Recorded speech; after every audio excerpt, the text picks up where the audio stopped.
Hello everyone and welcome back. Hope you're all having a wonderful day so far. Thank you so much for being here. So in today's video, we are going to be touching base on a few different topics. So we're going to be covering Treasury Secretary Janet Yellen's recent dire warning about Social Security payments potentially coming to a stop later on this summer. We're going to be discussing why and what could potentially happen with that.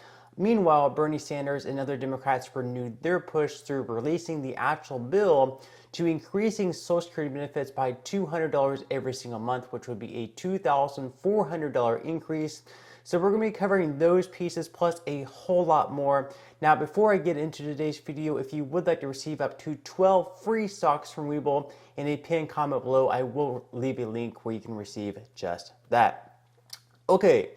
So starting off today's video, of course, we had a recent introduction to the constitutional amendment, which would be to balance the federal budget. Now, this is coming from two senators in Idaho. This is from Risch and Crapo. So with the looming battle over the nation's debt and borrowing authority, U.S. Senators Jim Risch and Mike Crapo joined Senator Ssdi Hyde-Smith and 21 additional senators to introduce a balanced budget amendment to the U.S. Constitution to force the President and Congress to enact annual balanced budgets.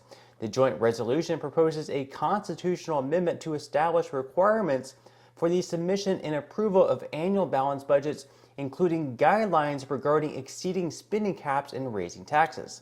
Risch and Crapo co-sponsored similar resolutions in the 116th and 117th Congress. Now, this kind of goes along with what Republicans are trying to do right now, saying that in order to raise the debt ceiling, we must make sure that the federal budget is balanced once again, where we're not having our federal deficit and our federal debt run out of control. So it should be interesting to see what happens with that.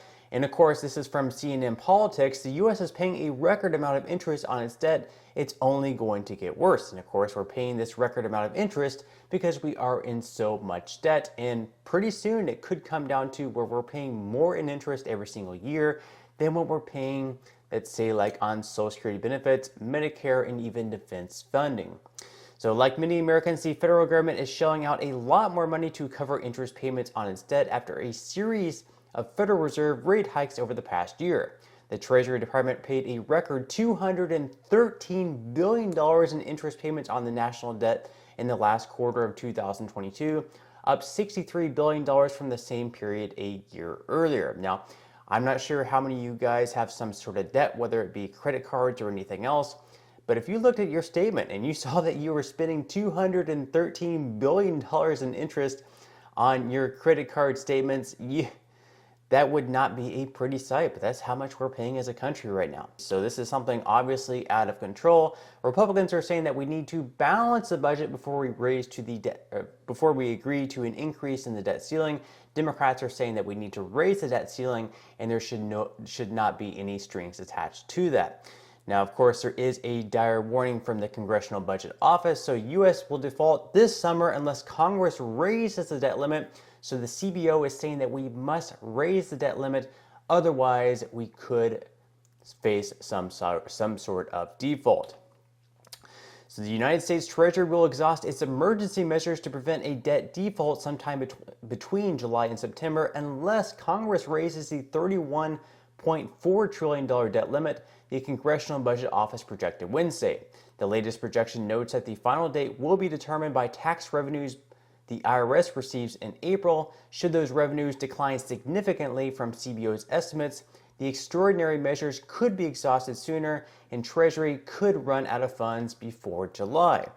So it's possible that if tax revenues coming in are less than expected, we could actually have a shortfall before July. It could be at some point in June.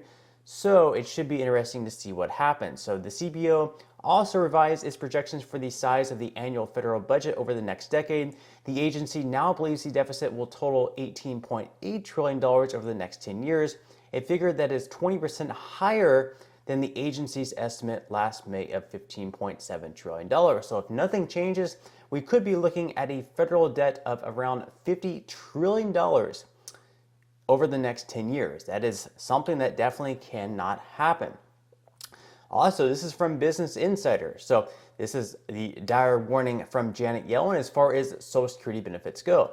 So if we do not raise the debt limit, Janet Yellen is saying that millions of seniors on Social Security are at risk of losing benefits this summer if the GOP does not raise the debt ceiling. So if the Republican Party does not agree to raise the debt ceiling with the Democrats, and the Democrats don't agree to, make sure that our federal budget is in balance in order to raise the debt ceiling, then there could be some pretty big issues. And she is saying right here that millions of seniors on Social Security are at risk of losing their benefits where they may not be able to pay them out, or at least pay them out on time. So the nation's top Treasury official just issued another warning on the consequences of failing to raise the debt ceiling. On Tuesday, Treasury Secretary Janet Yellen told officials during a Washington conference that their constituents are greatly at risk if Congress fails to raise the debt limit by the summer. In January, the Treasury Department began to use extraordinary measures to keep the U.S. on top of paying its bills. And while Republicans raised the debt limit 3 times under former President Donald Trump, they are using it as leverage this time around to achieve their own priorities. Now, the debt ceiling has always been used as leverage by both parties, so this is really nothing new. Yellen has warned numerous times of the consequences of using the debt limit as a bargaining chip, and she reiterated the economic catastrophe that would result should the U.S. default. She says the solution is simple. Congress must vote to raise or suspend the debt limit. It should do so without conditions, and it should not wait until the last minute. So she's saying you need to raise it right now. We should not be waiting to the last minute. And if we do have some sort of default, it could put at risk Social Security payments. She says it is unlikely that the federal government would be able to issue payments to millions of Americans, including our military families and seniors who rely on Social Security. And while McCarthy has not specified what exactly he is looking to cut in debt limit negotiations, the only thing he's made clear is that Social Security and Medicare are off the table. The White House has been adamant that raising the debt limit should be bipartisan, not a bargaining chip tied to demands for spending cuts. So it should be interesting to see if they come to any sort of an agreement and what they end up cutting. Will it be defense? Republicans are saying that we should not be cutting defense funding, especially with these recent balloons and I guess UFOs that are flying over, that we need to keep our defense funding up. And they're saying that Social Security and Medicare are off the table as well. So what are they going to cut? They need to cut quite a bit, but it doesn't seem like they're willing to cut much of anything. Now, of course, that comes with another report. This is from The Hill. Social Security set to run short of funds 1 year earlier than expected. So Social Security funds are set to start running a shortfall in 2032, 1 year earlier than expected, the director of the Congressional Budget Office said on Tuesday. It said that the Social Security solvency date, the exhaustion date for the trust fund, is now within the budget window. And this is referring to the 10-year period covered by the agency's annual report. So the Social Security Trust Fund is now set to run a shortfall in 2032, and at that point they'll only be able to pay out around 80% of the benefits, meaning that if you receive Social Security in 2032, you will receive a cut of around 20%. So this is something that definitely cannot happen. So what's the solution to the Social Security solvency program? If it's going to run a shortfall in 2032, what can we do to make sure that we can continue to pay out benefits in full, that we're not going to be receiving that 20% cut? Well, Bernie Sanders and Elizabeth Warren have a plan, and as you can see here from the Business Insider. So Bernie Sanders, Elizabeth Warren, and other Democrats are once again trying to give retirees an additional $2,400 in their Social Security checks. So this would be an extra $200 every single month. We've seen this before, but they're now making this push once again. As you can see the date on this article, February 13th. That was just 3 days ago. Senator Bernie Sanders wants retirees to have more money, and he wants it to come from higher taxes on the wealthy. Sanders, alongside Senator Elizabeth Warren and Representatives Jan Schakowsky and Val Hoyle, introduced legislation to beef up Social Security benefits and keep the program solvent through 2096. Social Security beneficiaries are currently facing down checks being cut as soon as 2035. This would actually be 2032 per our last article, as the program's trust fund slowly runs out.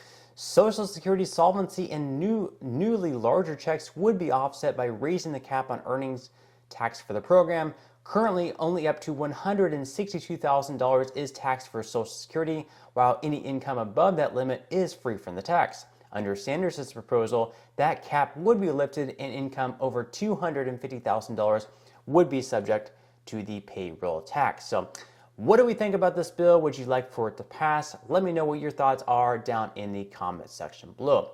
But that's all the news that we have for today's video. I hope you enjoyed. If you did, make sure to give this video a like. I would greatly appreciate it if you would. Subscribe to my channel if you have not already, and I will see you in the next video.